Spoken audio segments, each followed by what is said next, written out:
नमस्कार and welcome back. एक untold story है जो बिगेस्ट जियोपॉलिटिकल गैम्बल चलने वाला है सेंचुरी का। जिन देशों ने हमारे ऊपर राज किया आज हमारे से भीख मांग रहे हैं कि मोदी जी सानू बचा लो। ये क्यों बोला जा रहा है? क्योंकि यूरोप ने बोलना शुरू कर दिया कि वो ब्रिक्स के अंदर ज्वाइन करने के लिए तैयार हैं ताकि ट्रंप को काउंटर किया जाए। ये किसी और ने नहीं, मैक्रोन ने दावोस के अंदर अभी अभी उसने डिक्लेयर किया। इमेजिन करके देखिए, यूरोप पुतिन के साथ उसी टेबल के ऊपर बैठकर बात करने के लिए तैयार हो गया और उन्हें मालूम है कि इस सारी चीज को करने के लिए मोदी जी का लीवरेज है। चाइना भी ये काम नहीं करवा सका। जो मैक्रोन है अभी चाइना में जाके बोल के आया है, चाइना ने मना कर दिया। भारत शायद इसको ओके भी कर सकता है। क्यों बोल रहा हूं? क्योंकि उर्सुला वंडरलैंड जो कि यूरोप की सरबराह है वो भी भारत में पहुंचने वाली है अगले 2-3 दिनों में, और यहां पर सेंचुरी की सबसे बड़ी एफटीए की डील वो साइन करने वाली है। अब उनके पास और कोई चारा नहीं रहा दोस्तों। ये इम्पॉसिबल लगेगा लेकिन यूरोप के पास चारा नहीं है, उनको भीख मांगनी पड़ेगी। और आज थोड़े से डॉट्स को मैं कनेक्ट करूंगा, आपको बताऊंगा 4 बड़े रीजन जिसके कारण यूरोप का सर्वाइवल का मैटर आ गया है। वो आपके पास आकर बोल रहे हैं हमें ब्रिक्स के अंदर जोड़ लीजिए, क्योंकि मुसलमानों ने ब्रिक्स मार मारकर इनकी घर तोड़ दिए। ऊपर से डोनाल्ड ट्रंप है। डोनाल्ड ट्रंप ने डिक्लेयर कर दिया कि Europe is dying. Europe is dying ये ओपनली बोल रहा है, ये थ्योरी नहीं है। ये एक सेंटेंस है जो कि व्हाइट हाउस ने अभी अभी निकाला। दूसरा बात उन्होंने बोला, they have called it a old continent which is dying. कोई रीजन है जिसके कारण डोनाल्ड ट्रंप ये बोल रहे हैं और यूरोप की जो नींदें हैं वो उड़ी पड़ी हैं। अब जो ट्रंप एडमिनिस्ट्रेशन है वो क्या बोलता है, उसने एक चीज और बोली अभी अभी कि यूरोप एक म्यूजियम बनकर रह गया है। जहां जहां पर इन्होंने राज किया था वहां से चीजों को लूट कर इन्होंने म्यूजियम भरे हुए हैं। ये म्यूजियम से ज्यादा कुछ और नहीं है, एक डाइंग सिविलाइजेशन है। एंड डोनाल्ड ट्रंप जब से आए हैं वो एक ही काम कर रहे हैं, यूरोप की वीकनेस को वो आगे उजागर करते जा रहे हैं। And Donald Trump is not asking for a trade deal, वो डिमांड करता है कि यूरोप मेरे सामने झुक जाए। कल की स्टेटमेंट क्या है कि मैं नेटो को सपोर्ट क्यों करूं, ये तो मुझे पीस प्राइज भी देते नहीं है। बल्कि वो कहता है कि मुझे नोबेल पीस प्राइज नहीं दिया तो मैं आपकी रिस्पेक्ट करना बंद कर दूंगा। वो सिर्फ एक मीडिया के लिए स्टेटमेंट है, इट डजंट मीन इट। उसका मतलब कुछ और है। उसने अल्टीमेटम देना शुरू कर दिया कि यूरोप ने हमेशा ही दुनिया को लूटा है, उनको यूज किया है, लेकिन अब इन्हें पार्टनरशिप्स करनी पड़ेगी अमेरिका के साथ भी, और अब जिनके ऊपर राज किया था भारत के ऊपर, उनसे भी भीख मांगनी पड़ेगी। एक हॉस्टेज जैसी सिचुएशन बन चुकी है यूरोप के लिए, उनकी मजबूरी है। यूरोप को आपसे कोई प्यार उमड़ा नहीं है, इसलिए भंगड़े डालने की जरूरत नहीं है। यूरोप के पास सिर्फ 2 चॉइसेस थी। एक, अमेरिकन प्रेसिडेंट जो कुछ बोल रहा है उनके सामने झुक जाए और उन्हें बोले माई बाप जो आप बोलोगे मैं करने को तैयार हूं। एक तो यह तरीका था। दूसरा तरीका है कि जिनके ऊपर हंसते थे, भारत के ऊपर, चाइना के ऊपर, रशिया के ऊपर, और यार ब्रिक्स अलायंस ये तो टूटेगा टूटेगा, ये इकट्ठे हो नहीं सकते, ये एडवर्सरीज है। आज उनको दूसरा तरीका यह है कि वो हमारे साथ हाथ जोड़ लें ताकि इनका सर्वाइवल आ सके। इसलिए बोला मैंने शुरू में, ये अनटोल्ड स्टोरी है of biggest geopolitical gamble of this century. थोड़ा सा नंबर्स के ऊपर बात करते हैं, वो टेरिफाइंग है। ट्रंप की जो डील है यूरोप के लिए वो बड़ी ही सिंपल है, ये यूरोप की दुखती रग है। ट्रंप ने बोला कि 0% टैरिफ लगना चाहिए, कोई भी अमेरिकन प्रोडक्ट जो यूरोप में जाएगा उसके ऊपर टैक्स नहीं लगेगा। लेकिन अगर यूरोप से माल बनकर कोई भी अगर अमेरिका में जाएगा उसके ऊपर 15% टैक्स अमेरिका लगाने वाला है, 15%, और ये यूरोप को मानना पड़ेगा। इसलिए यूरोप की हालत खराब हुई पड़ी है, क्योंकि यूरोप माल बनाने के बाद अमेरिका में ही बेचता था। But it is even getting more verse. Donald Trump छोटी मोटी प्रपोजल रखने वाला बंदा नहीं है, उसने एक काम और भी कर दिया। वो डिमांड कर रहा है कि यूरोप ने अब तक हमेशा इतने सालों से अमेरिका को लूटा है, अब यूरोप को पे बैक करना पड़ेगा।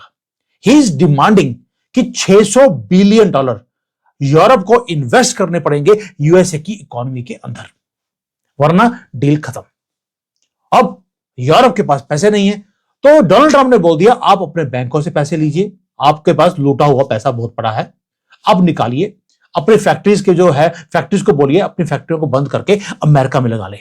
ताकि जो अमेरिकन ड्रीम है वो बरकरार रहे, वो मरे नहीं। ये वेल्थ ट्रांसफर का उसने प्लान बना लिया डोनाल्ड ट्रंप ने। इसीलिए आज ब्रिक्स को इनको याद आ रहा है।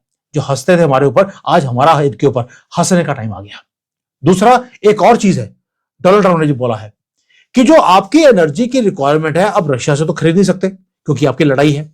इसलिए बेटर यही है कि आप रशिया के जो यूरोपियन कंट्रीज की जो एनर्जी की रिक्वायरमेंट है, आप मेरे से पूरी कीजिए। अब आपको मालूम है कि रशिया जो यूरोप है वो प्राइड करता है कि वो ग्रीन एनर्जी यूज करते हैं। डोनाल्ड ट्रंप बोलता है भाड़ में गया तुम्हारा ग्रीन एनर्जी, छोड़ो, कुछ नहीं पड़ा इसके अंदर। आप अपने जो न्यूक्लियर प्लांट्स हैं आपने बंद कर दिए, थैंक यू सो मच। आपने अपने जो ये तेल के और गैस के जो जितने भी पावर प्लांट्स थे बंद कर दिए, ये बेवकूफी करी। मेरे पास ग्रीन एजेंडे के उपाय के लिए मेरे पास टाइम नहीं है। आप एक ही काम करो, आपको तेल चाहिए, आपको गैस चाहिए, आपको किसी से लेने की जरूरत नहीं है। $750 बिलियन का तेल और गैस आपको मेरे से खरीदना पड़ेगा। आपको जरूरत है या नहीं है, मुझे फर्क नहीं पड़ता। यानी कि 3 कंडीशंस हैं यूरोप के ऊपर। फर्स्ट, जो माल है उसके ऊपर 0 टैक्स जो अमेरिका से जाएगा। दूसरा, $600 बिलियन की इन्वेस्टमेंट अमेरिका में करनी पड़ेगी बाय हुक और बाय क्रूक। और तीसरा, तेल और गैस आपको खरीदना पड़ेगा, वरना मैं आपका तेल निकाल दूंगा। यह ट्रंप बोल रहा है यूरोप को। अब यूरोप को महंगी गैस और ऑयल जो उसको शायद चाहिए भी नहीं, वो खरीदना पड़ रहा है वॉशिंगटन से। और उनका जो ग्रीन का ड्रीम था कि ये हवा पानी साफ हमने करना है, वो भी मर गया। अब यूरोपियन यूनियन के पास कोई और चारा नहीं है। वो प्रोड्यूस कुछ कर नहीं सकते। प्रोड्यूस करेंगे तो अमेरिका की सबसे बड़ी मार्केट थी, वहां बेच नहीं सकते। और बॉस जो है ट्रंप, उसको पेमेंट भी करनी पड़ेगी। अब इतनी बड़ी ह्यूमिलेशन यूरोप एक्सेप्ट नहीं कर सकता। अब इन्होंने दुनिया पे राज किया है यूरोपियंस ने, इनको लगता है यार हम झुक जाएं, इसलिए एक ऐसा ट्रैप उनके सामने खड़ा कर दिया कि इनके पास कोई और चारा नहीं था। अब आप देखते हैं दूसरे साइड ऑफ द स्टोरी। ये तो हो गया अमेरिका का, ट्रंप का और यूरोप का, जो इनका ये लेना देना है। दूसरी तरफ चाइना के ऊपर भी अमेरिका ने बहुत बड़े टैरिफ लगा दिए। चाइनीज गुड्स के पास के ऊपर 60% टैरिफ है चाइना के ऊपर, भारत के ऊपर 50% है। अब चाइना अपने माल को अमेरिका में बेच नहीं पा रहा, तो चाइना ने क्या किया, उन्होंने ये सारे अपने सामान को लिया और उन्होंने यूरोप में डंप कर दिया, जिसको हम बोलते हैं डंपिंग। इलेक्ट्रिक व्हीकल्स हैं, बैटरीज हैं, सोलर पैनल है, आप कोई भी चीज ले लीजिए, रॉक बॉटम प्राइसेस के ऊपर यूरोपियन मैन्युफैक्चरर्स को खत्म करने के लिए चाइना ने फ्लड कर दिया है यूरोप की मार्केट को। अब यूरोप जो है वो दोनों तरफ से क्रश होना शुरू हो गया। एक तरफ वेस्ट है जो कहता है कि भाई मेरे सामने झुक जाओ और तोहफा कबूल करवा लो तो मैं आपको छोड़ दूंगा। और दूसरी तरफ से चाइना है, वो यूरोप की मार्केट को चीप टेक्नोलॉजी का जो प्रोडक्ट्स के साथ वो फ्लड करता जा रहा है यूरोप की मार्केट को। अब यूरोपियन जो कंपनीज हैं वो पैनिक कर रही हैं। Now what are they saying, उन्होंने बोल दिया यार एक काम करते हैं, चाइना से हम बच नहीं पा रहे, अमेरिका से हम बच नहीं पा रहे, अपने कंट्री में हम कुछ कर नहीं पा रहे, इससे अच्छा है हम जंप कर लेते हैं। उन्होंने अपनी फैक्ट्रीज को यूरोप में बंद करने के बाद उन्होंने अपनी फैक्ट्रीज को रीलोकेट करना शुरू कर दिया अमेरिका के अंदर। उसके बाद भी उनकी जो हालत है वो कोई बहुत ज्यादा अच्छी नहीं हुई। जर्मनी है, फ्रांस है, इन्होंने बड़ी कोशिश करी कि हम अपनी फैक्ट्रीज को बंद करके हम मूव कर जाते हैं अपने ऑपरेशंस को यूनाइटेड स्टेट्स के अंदर। भी अगर अमेरिका में बनाएंगे तो टैरिफ लगेगा नहीं और अमेरिकन मार्केट हमारे हाथ से निकलेगी नहीं। अब आप बोलेंगे ऐसी कौन सी इंडस्ट्री है?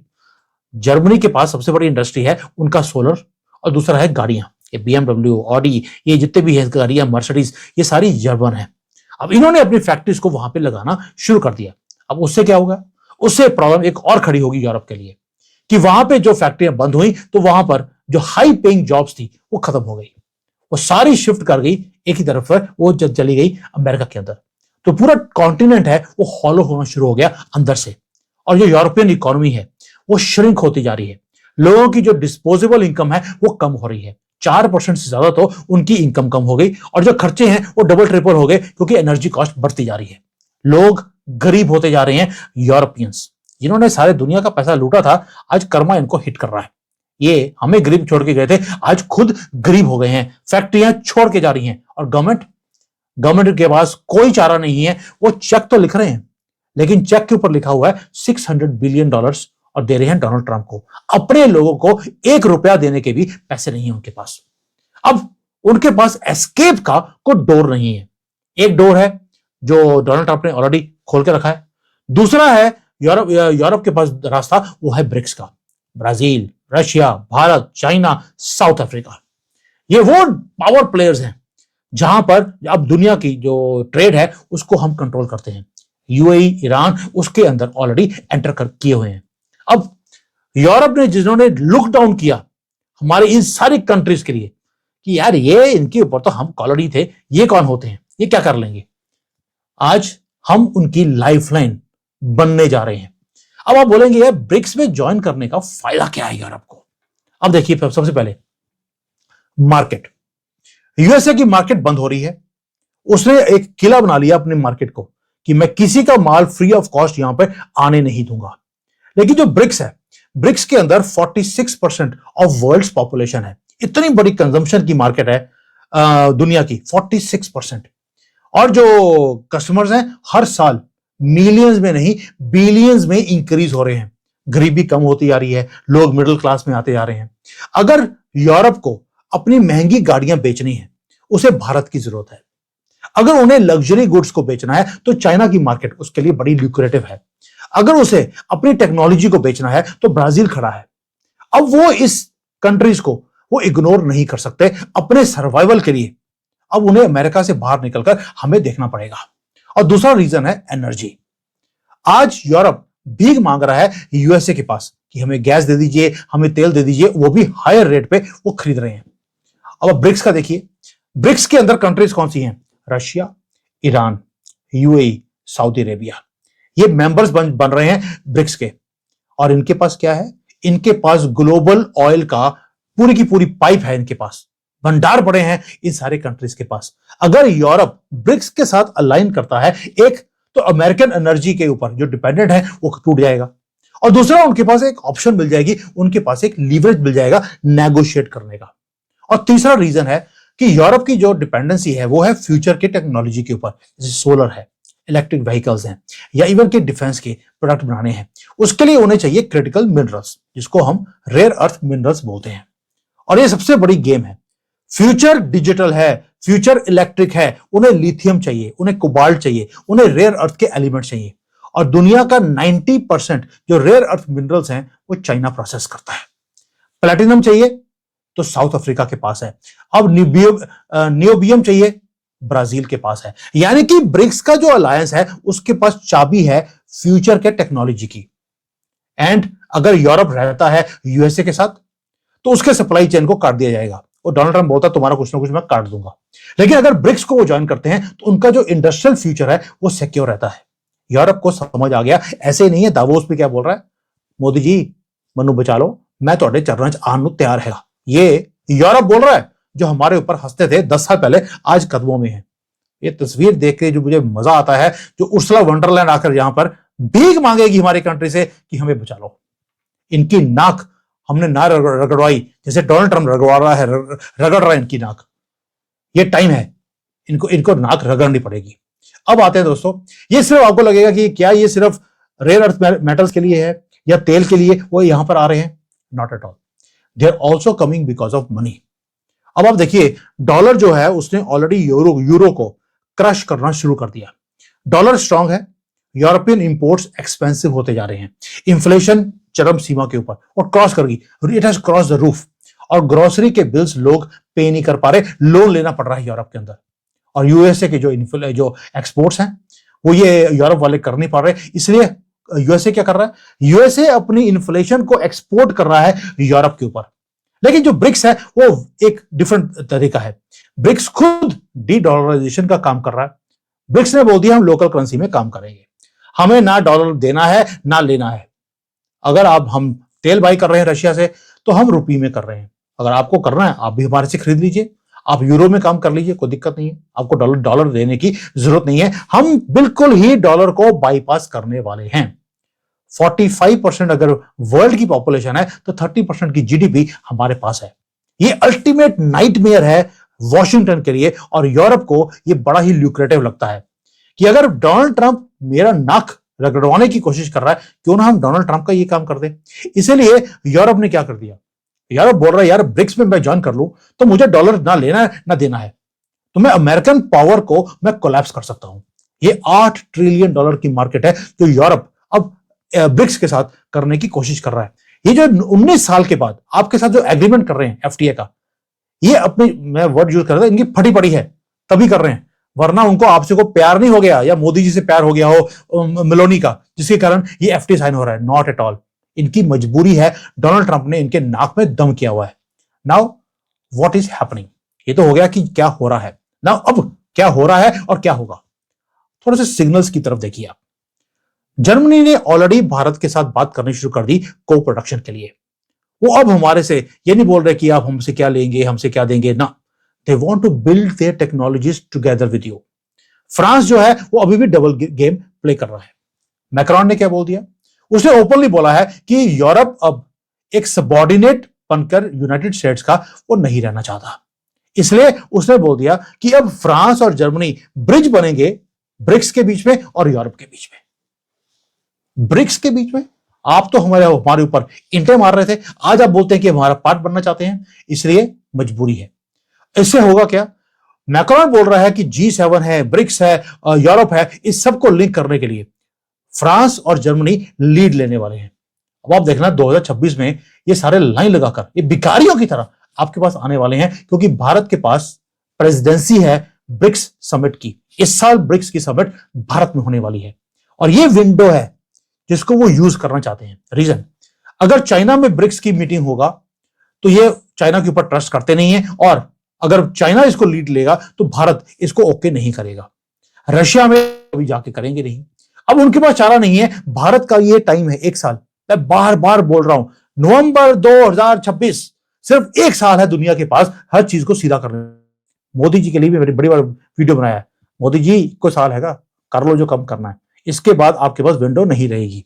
आप सोच के देखिए कि जर्मनी और फ्रांस वो स्ट्रेटेजिक पार्टनरशिप साइन करने वाले हैं या करेंगे दिल्ली के साथ, बेजिंग के साथ, पुतिन के साथ।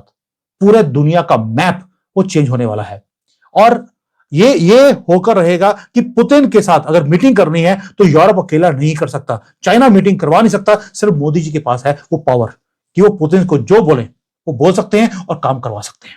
इसलिए यूरोप आपके पास आ रहा है। अब आप बोलेंगे यार कि अगर इतना कुछ हो रहा है, डोनाल्ड ट्रंप इतने आसानी से काम होने देगा? Not at all.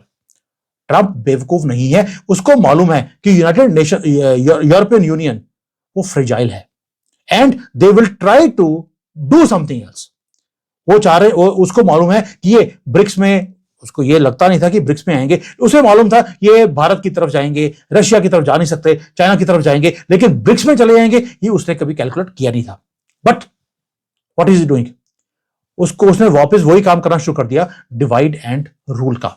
उसने अभी अभी हंगरी को बोला, उसने अभी इटली को बोला कि यार तुम अगर मेरे पास माल बेचना शुरू करोगे मैं तुम्हें टैरिफ्स की एग्जम्पशन दे दूंगा, तुम्हें यूरोपियन यूनियन में काम करने की जरूरत नहीं है। मिलोनी को बोल दिया तुम्हारे जितने लग्जरी के प्रोडक्ट्स हैं वो अमेरिका खरीदने को तैयार है। यानी कि जो नेटो कंट्रीज हैं या यूरोपियन यूनियन की कंट्रीज हैं इनको आपस में लड़ा दिया।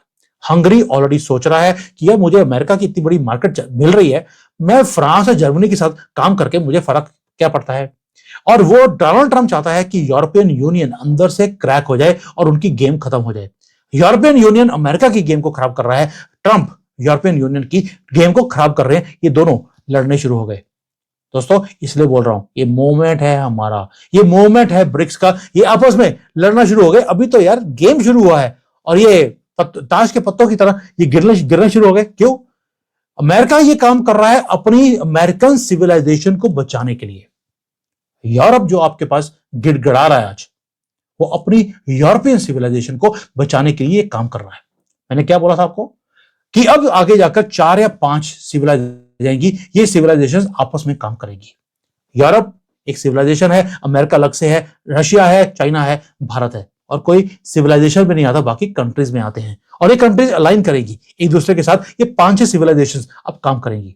अब यूरोप क्या कर रहा है, वो एक सिविलाइजेशनल मिशन भेज रहा है ग्लोबल साउथ यानी कि भारत के पास। और यही एक चीज है जो यूरोपियन सिविलाइजेशन को बचा सकती है सर्वाइवल से और बैंकरप्सी से। और आयरनी भी बड़ी मैसिव है। ये कंट्रीज वो हैं जिन्होंने हमें कॉलोनाइज किया था। आज जो मास्टर बन के बैठे हुए थे, आज हमारे पास जो ग्लोबल इकोनॉमी के और हमारे कंट्रीज के मास्टर्स थे, आज भीख मांग रहे हैं क्योंकि अंदर से खोखले हो चुके हैं। और उन्होंने बोल भी दिया कि अटलांटिक का एरा खत्म हो गया, अब ये टाइम है इंडियन ओशन का। और इसलिए उन्होंने बोल दिया कि हमें अमेरिकन ड्रीम का पार्ट बनने की बजाय इससे अच्छा है हम एशियन जो ड्रीम है या एशियन रियलिटी है उसका पार्ट बन जाए। इसलिए हमारे पास ये भीख मांगते हुए आ रहे हैं।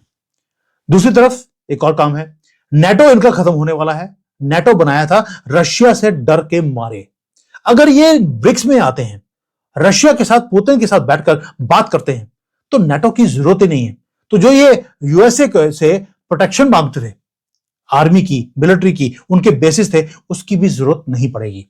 तो आपने डिप्लोमेटिकली जिस चीज को ठीक कर सकते हैं, उसके लिए अमेरिका की दादागिरी को सहन करने की जरूरत क्या है? इसलिए ये ब्रिक्स में आ रहे हैं। ये चौथा पॉइंट है। मैं पहले बोला था 4 बहुत बड़े रीजंस हैं जिसके कारण यूरोप आपके पास आ रहा है। एंड भारत के पास वो लीवरेज है रशिया के ऊपर जो यूरोप कभी सोच नहीं सकता। इसलिए यूरोप ब्रिक्स के फ्रेमवर्क को ज्वाइन करना चाहता है ताकि हम एक मेडिएटर का काम करें रशिया के बीच में और यूरोप के बीच में। उससे एक तो सीट मिल जाएगी ब्रिक्स के अंदर, दूसरा जो ये सारे प्रॉब्लम्स हैं जिसके कारण उनको अमेरिका की दादागिरी को सहन करना पड़ता है, वो भी न्यूट्रलाइज हो जाएगा। दोस्तों, इतने बड़े बड़े काम हैं। अगेन एक मेरा टर्म है जो मैं यूज करता हूं, घड़ी की टिक टिक बहुत तेज हो रही है।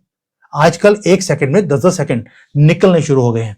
यूएसए के डिमांड्स टेबल के ऊपर हैं, कॉन्ट्रैक्ट्स और जो बाउंड्रीज हैं वो ड्रॉ की जा रही हैं। $600 बिलियन की इन्वेस्टमेंट है यूरोप वाले, अब कर दो यार, अमेरिका में क्या दिक्कत है? इतना बड़ा तुम्हारा बॉस है, वो खुश हो जाएगा। और उसके बाद क्या है, $750 बिलियन की तेल है, मारो उसके ट्रंप के मुंह पे और खरीद लीजिए। औकात नहीं है दोस्तों इनकी, ये $1 बिलियन का सामान नहीं खरीद सकते, ये बैंकरप्ट हो चुके हैं। और इनकी अगली जो जनरेशन है वो लोन भी पे नहीं कर पाएंगी, इनकी ये बुरी हालत है। इतने रिस्की एरा में ये एंटर कर चुके हैं। इसलिए जो राइजिंग पावर्स हैं दुनिया की, भारत, चाइना, रशिया, ये उनकी तरफ भी मांगते हुए आ रहे हैं। और क्या बोल रहे हैं, हमें ब्रिक्स का पार्ट बना लीजिए। और अब जो ट्रंप है वो बोलता है आप जहां मर्जी जाओ, वेस्टर्न हेमिस्फेयर, ग्रीनलैंड से लेकर साउथ अमेरिका तक वो सारा मेरा है, उसके अंदर आपको एंटर करने की जरूरत नहीं है। तो अब यूरोप के पास डोनाल्ड ट्रंप ने 2 चॉइसेस रख दी है, either you are on the table और you are part of the menu. उसने एक चीज और बोली कि you are old, you have beautiful museums. Museums के अंदर या तो तुम जिनको तुमने लूटा था उसके सामान को रखा है, या तुम म्यूजियम का पार्ट बनने वाले हो, डिसाइड तुम कर लो। और यूरोप के पास चॉइस नहीं है, they do not want to be part of a museum. क्योंकि दुनिया शिफ्ट हो रही है, ईस्ट राइज कर रहा है, वेस्ट के दरवाजे बंद होते जा रहे हैं। चॉइस यूरोप के पास एक ही है, आपसे भीख मांगना या ट्रंप के सामने झुकना। इसलिए उन्होंने चूज कर लिया कि ट्रंप के सामने जो बुली है उसके सामने हम नहीं झुकेंगे, हम मोदी जी के सामने थोड़ा सा गिड़गिड़ा लेंगे, क्या फर्क पड़ता है। और मोदी जी वैसे भी दयालु हैं, वो बोलेंगे आजा यार, क्योंकि हमारा एक वो है, the whole world is a family. बेशक वो जूते मारे हमें, लेकिन वो फैमिली के पार्ट हैं। तो हमने उनको बचाने का प्लान बना लिया है, और इसलिए एफटीए साइन हो रहा है 19 साल के बाद। और डावोस में मैक्रोन बोल रहा है मोदी जी तुसी ग्रेट हो। थैंक यू, जय हिंद, वंदे मातरम।